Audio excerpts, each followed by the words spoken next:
The first cannabis associations opened up in Malta around a year ago, and what do you know, society hasn't collapsed in a puff of smoke. With me today is Andrew Bonello, the president of the cannabis activist group Releaf. Andrew, thank you for joining me here today. Thanks. And what's the situation on the ground? How have people taken to these new social clubs? People joining them, or people managing to live a normal life while being active members of these groups? Yes, look, like you said, the world hasn't caved in. We have 8 CHRAs operating at the moment, actually distributing, and another 3 that are fully licensed that should be distributing soon. So obviously we have to calculate to see more or less how many members and how much product is being cultivated and moved to its members, because we have no information or data coming out of the authority. And we reckon there's anything between 400 and maybe 600 kilos being cultivated at the moment. We know that the average purchase is around 15 and 16 grams a month per member. But apart from that, unfortunately, we don't have much data coming out, so we don't really know the details. But why is there this dearth of data though? What's stopping the authority from giving it to you? Well, I mean, to be honest, it's up to obviously the authority and the CHRAs to communicate with each other this type of data, but it hasn't been released yet. Okay, so it's been maybe just over a year that they've been operating, so maybe data still being gathered, but we have no information on it yet. So sometimes we get our news from even foreign counterparts, and articles they are writing, then getting it directly from the authority. Mm-hmm. So you're calling for a number of improvements to the law, correct? Yes. So let's tackle them. Let's tackle them one by one. So first of all, you're saying that the social clubs should be allowed to deliver cannabis to their users. Why is that so important? Well, what's more important than that is obviously to allow on-site consumption, because obviously a safe space for consumers is imperative. At the moment, they don't have anywhere to consume except for at home, mm-hmm. which might not be ideal. And then there are other factors, of course. Sorry, let's stick with this for a bit. This is what happens in Spain, right? So yes, which is basically to correct your opening statement about Malta having social clubs. We don't have social clubs really. We fell short from the social. Social was removed and it didn't seem to be wanted to be included. So what we have now is basically dispensaries where you just go acquire and leave. So there is no on-site consumption like there is in Spain. Spain built the whole system around the on-site consumption, around community and around safe spaces. Cannabis came secondary to actually the safe spaces. So how will these clubs or dispensaries look like if on-site consumption is allowed? Well, if on-site consumption is allowed, then we'll be moving more towards the Spanish model, which is what we should have done in the first place. Mm-hmm. No, but how will the clubs actually look like, as in just to imagine the layout of them? Well, the clubs would be basically, we will have a place where you can consume. Obviously, if it's indoors, you'll have extractors, and hopefully some of them will also offer outdoor alternatives. But we also need to have designated areas in the outdoors for people to consume to be further protected from the laws. Mm-hmm. And what about the delivery aspect? Now, delivery is obviously something we mentioned because it's being done already. We're having products being delivered that are actually quite dangerous, far more dangerous than cannabis itself. We know that a new law was passed to ban these substances, but they're still on the market. So obviously we want to make it a little bit more comfortable for the cannabis consumer to be able to make the right choices. What do you mean that they're still on the market? I expect you're talking about HHC products, right? Yes, but HHC was sort of like the title, there was another list of products and cannabinoids that came with it in the ban. So HHC might have been removed, but obviously these people are always going to find a workaround. They have to try and remain compliant. So, if the law and the actual terminology of what cannabis is in the law, if that is not updated, then we're going to remain with these problems. This is something that could have been done. We know that there was a certain word that was changed in the legislation which opened the floodgates for these entrepreneurs to go ahead with these selling these products. Can you explain this a bit? Yes, well, what is the definition of cannabis? So cannabis is basically the plant with more than 0.2% THC is considered cannabis. Now 0.2% THC under in the law was mentioned as cannabinoid products. Now that cannabinoid product should have been cannabidiol, which is CBD. So we should have had a separate wording to say, listen, CBD is permitted, but instead they put cannabinoid products, which means that all these other things that we're seeing, like HHC was, they entered and flooded the market. Okay, and however, it's no longer possible, or it's much harder to get them delivered to you since this law was passed. Delivery services are still available, with WhatsApp numbers. You can call and the delivery will be made, or you can make a meeting point with these people. But we have to stress, this is not cannabis, it's not THC, they are workarounds. You're also saying that the cannabis should be cheaper, that the price for per gram of cannabis should be cheaper. How much should it be? No, we're just saying that look, there are certain people that obviously can't afford the prices at the moment, so that's going to keep them going to the black market. So we have to make sure that there are cheaper products available to make sure that these people do enter the regulated scene. How do you do that? How do you make sure that they're cheaper? By having a wider range of pricing. We can go lower, and you can have some lower ones, and then other strains which take longer to grow and take a little bit more work. Then those can be obviously a little bit more pricey, but there has to be a wider range of pricing. This is something that the clubs can implement from one day to the next? Well, it's something that they have to do at the end of the day, because they're the ones, cultivating and putting in the investment. So they have to see how they're going to be able to work around this. And how much does it cost? At the moment, the average price is between 10 and 12 grams. How much? So 10 euros? Sorry, 10 and 12 euros per gram. 10 and 12 yes. euro per gram. Yeah. Obviously, though, they have the problem for these clubs is that they have a limit, right, on how many members they can accept. If I'm mistaken, the maximum is 500. That not even all clubs can get. That depends on the size or whatever. So why would they focus their efforts on the cheaper product if they have a very limited pool of customers? Well, don't forget, first of all, yes, to add to that as well, they also have to pay rent, they have to pay lights, electricity, they have massive exorbitant licensing fees for non-profit. So it doesn't make sense to charge a licensing fee to a non-profit. So these are red flags that we raised in the very beginning. So it's quite an expense for these clubs to operate. But yes, the main aim of these clubs is not to make profit, because if they do make a profit, then they're not keeping it anyway. So there shouldn't be any real reason to sell more or to make more money. What they need to do is cover their costs and then work out how within covering their costs they can also offer better prices.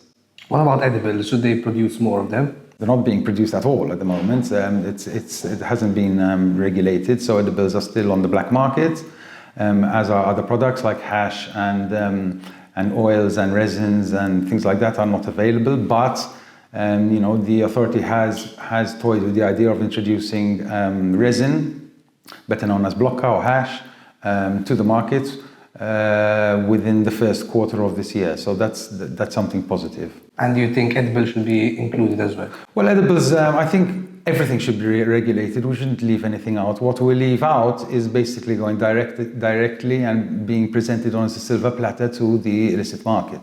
Do you agree that they're the healthier option? Yes, but one has to be educated about how to consume edibles, because the onset and effects can take between half an hour to an hour. So a lot of people, if they're not educated, might think that they're not working and then take another one and then have a bad experience. So with the right education and especially being sold from CHRAs, then yes, definitely they should be made available. You also warned that you're kind of critical of the operations of ARUC, right? Especially since Leonid McKay left? No, I mean, listen, our job as an NGO is to make sure that we keep our eye on everything that's happening and let the community know, where they stand. So if we go back to the beginning, we were very happy that this first step was taken. So these amendments were introduced because it wasn't a new law. And then, straight away we got the first chairperson that was linked with Caritas. And then we had the second chairperson that was actually the CEO of Caritas. And now we have the third chairperson, and this was all in a matter of 2.5 years, that is working very closely with SETA. What's wrong with that? So, look, the problem is the harm reduction office, let's say, and how they're going to deal with harm reduction. Harm reduction in the legislation was put upon the CHRAs to deal with. They also had someone within the authority dealing with harm reduction, which was going quite well. In 2023, we had foreign experts that came down and trained the people that work within the CHRAs on harm reduction. And then there seems to have been a change where that person was let go. It was the only qualified person. Who was this person? Within the ARUC. It was a person that was in charge of harm reduction, basically, within the ARUC. This person was removed, and then a new deal was signed, or an extension was signed with SETA to basically take over. An email was sent out to the CHRAs saying that they are not allowed to deal with any exterior education when it comes to harm reduction, so they can't get any tips, or they can't get any help from anyone. It all has to be worked within, when the actual legislation says that it should have been up to the CHRAs to deal with this matter. So how does the strategy change exactly? Like how is their point of view different to what it was before? Well, what it was before, when you have an organization looking after harm reduction, which is basically, in theory, coming from a prohibitionist background, an organization that has an addicts list, an organization that say publicly that 50 grams possession at home is too much, an organization that says that they have a problem with home growing because it's not regulated. Obviously that for us is very worrying, because it's are we going to start regressing now? Because to be honest, we haven't moved forward since the amendments came out, what we call the new law. When it comes to rights, when it comes to possession, when it comes to amounts, nothing has been changed as hard as we've been trying.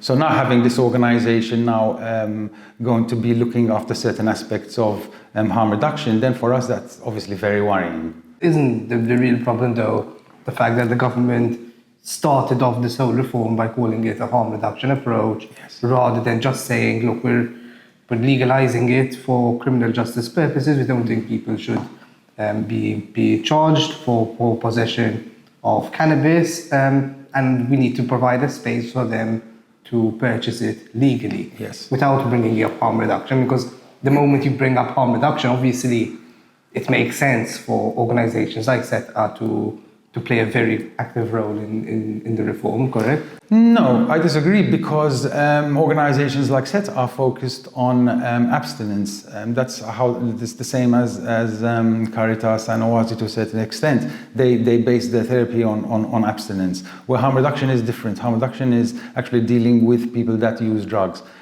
Usually it is people that use drugs themselves that are offering peer-to-peer education. SETA does not and never has dealt in harm reduction. Harm reduction is something which is quite new. It looks after the legal aspects, it looks after the health and social aspects as well, and also protects the consumers from the issues that arise from the war on drugs, basically. So if you have a prohibitionist organization that is going to be looking after that, then obviously we have a problem with that, because there is a big clash. Who should be looking after it? Well, harm reduction was doing well as it was, but now, things are going to be changing, so we have no idea what direction we're going to be going. So are we going to start interfering with people that are growing at home? Are we going to start interfering with possession amounts and limiting them? Are we going to forget the idea of ever having designated areas to consume? And these are all things that for us are worrying. So we have to make sure we keep an eye on the ball and keep pushing to make sure that we don't start moving backwards. Mm-hmm. And obviously the person in charge of all of this is Rebecca Buttigieg, who seems quite open to this reform from a personal point of view. Why do you think she's allowing this to happen? Well, look, at the end of the day, sometimes you really feel that you have to almost wait for an election for something to be introduced, which is taking a bit of the mickey out of the community, because if they say, listen, we're going to introduce, and they don't, and an election comes closer and they start to talk about it more, then you know why it's being done. Every time there's some sort of scandal, or there's been enough of them, but we've been at this for a very long time. So we had the Joseph Muscat era, and we had this new era as well, and every time there's a scandal, then they start to focus on cannabis to try and sometimes sway people's minds to focus on that. So for that it's a bit, like I said, it's sort of taking the mickey a little bit. We'd like it people noticing this in the community, people in the community noticing this strategy that you're claiming. Yes, not only are they noticing it, I mean, they're contacting us and they're saying, listen, we don't, we're worried about joining an association because we want to keep our names private, obviously. Now, this was something that was meant to have been secured, so no information or names or ID cards should be passed on to the authority from the CHRAs. But like I said before, there's organizations now that are working with them that believe differently, especially organizations that actually have a list of addicts. Mm-hmm. So are we going to be put on a list? Are we going to be forced to go towards rehabilitation or to go and see some specialist because of the amount we're consuming? Or how is this going to be monitored? What do you mean about this thing of the list is very important. So is there a list of cannabis users that somebody of people, cannabis use of people who have joined these clubs, who who is in possession of this list, or is it just a question that whether or not it exists? No. As in, you obviously have to give your details when you join the CHRA. Now, what's imperative that those details remain within the association and never get passed on to any third party or government or authority. So we want to make sure it stays this way. That's why I'm saying we are worried that things might change, and we hope that things don't regress because of the links that the authority have with organizations that are basically prohibitionist in theory, and the principles are that of abstinence. And you're worried because SET already has this addicts list? Yes. What are the major challenges that you think cannabis users face in 2025? Well, like I said, obviously we want to make sure that we move forward, not backwards, or stay where we are, which is what's been happening for the past 3 years since the amendments were issued. We want to make sure we move forward. This was meant to be a reform which was always going to be progressing, especially possession amounts that don't make sense, like the 50 grams at home are way too low. The 7 grams also in public are on the very, very low side. There is no ways to consume. So, I mean, there are quite a number of things that if the government wanted, they could introduce. But if they're going to keep looking at sort of, the prohibitionist side of it, and we're going to stay that way, then we feel that it's going to be much more difficult to move forward. Or we have to wait for an election every time to make sure, we actually get some sort of amendment. And that's in like 3 years from now or so. Yeah. Or two years from now. Another issue is obviously the problem of people gifting or sharing cannabis to each other. You're saying that the law hasn't been changed, which means that if I currently gift you some weed, I'll be considered a drug trafficker. Yes, that's been here with us for a very long time, this trafficking by sharing. It's something that I don't think exists in any other country that I've checked. So yes, sharing or gifting, unfortunately, is still illegal and considered trafficking. So it can get one into a lot of trouble. I mean, trouble like having your accounts frozen and being charged with money laundering. And does this happen regularly, or? Well, it's illegal. So it's giving basically the powers to the authorities to basically pick on you just for having shared or gifted some of your own produce.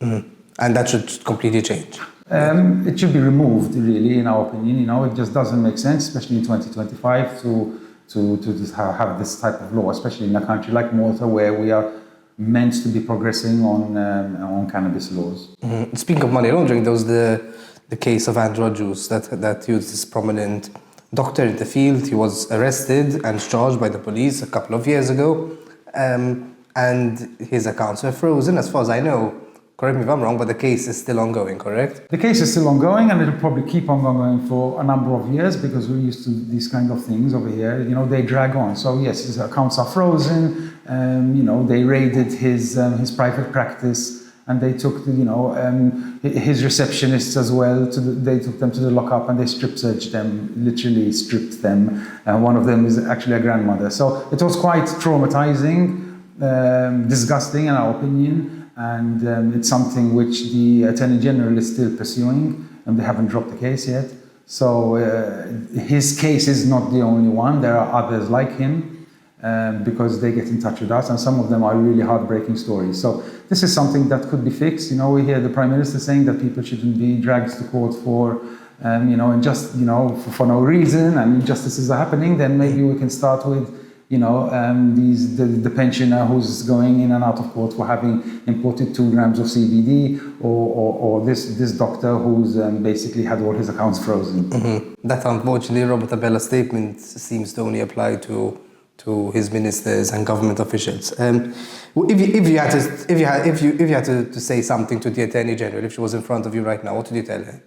Well, to convince her to change her mind. I would tell her, look, she should definitely read up on what the WHO are saying about CBD, what it is, that it is a non-psychoactive cannabinoid, and it has no, it has no addiction sort of properties. So it's being considered safe by the WHO, so I don't see why we're, picking on people for trying to use this medicine.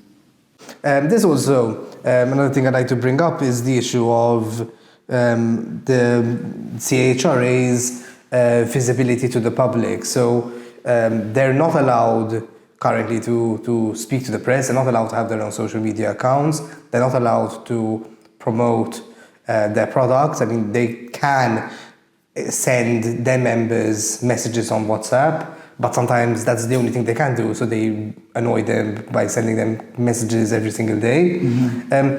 Should the government just amend the law, promote some more transparency and say, look, these associations exist, let's stop pretending they don't, and allow them to speak freely? Well, totally. I don't see why we're keeping everything, why their speech, the freedom of speech is being suppressed. They're not allowed to give interviews, they're not allowed to speak to the press. So, it's not plutonium that they're dealing with yet, they're growing cannabis. The people need to know, people want to know. We get contacted by a lot of interested foreign parties that are after various statistics, like how much is being cultivated, like we mentioned before. And unfortunately, we're not getting these details, and it seems that the CHRAs are scared to talk because obviously they have to renew their license every year, and they don't want to, cause any trouble. So, we feel that they're being suppressed and they should be given a voice. Yes. And you also said that one of them, at least one of them, was punished for teaching a member how to use a vaporizer on site. Yes, well, that's another problem, we had some CHRAs, or one in particular, that were teaching their members to move away from, more dangerous methods of consumption, i.e. using tobacco, and to switch to vaporizers. And one of them invested in a very expensive vaporizer to show the members how it's used, and they were basically told to take that away, and that it's illegal to do so, that they don't want that to happen. So this unfortunately was a brilliant idea on teaching people literally hands-on harm reduction, but it was stopped. Andrew Bonello, thank you very much. Thanks.